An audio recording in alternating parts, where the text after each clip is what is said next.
Hello guys, welcome to my channel. Today we are going to see how to print your computer screen on Windows 10 or Windows 11 without using the print screen button on your keyboard. Let's jump straight into it guys.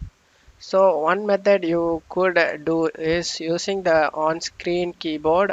So in order to open the on-screen keyboard, you just need to go to search menu and type on-screen keyboard. Click on open it guys. In here you just need to click on the PRTSEN button, click on it.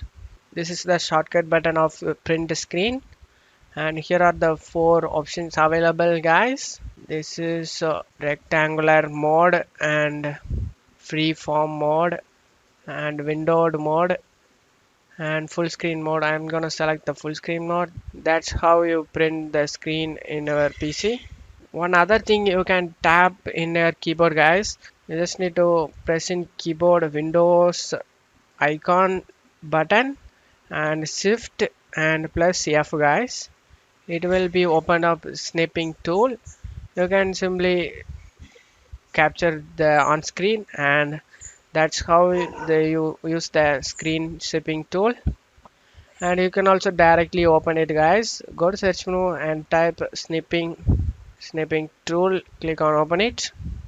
Use these features to record your phone or capture your photo on your Windows guys. And that's how you use the snipping tool on your PC. And that's it for today's video guys. Give me a like and subscribe. Thank you.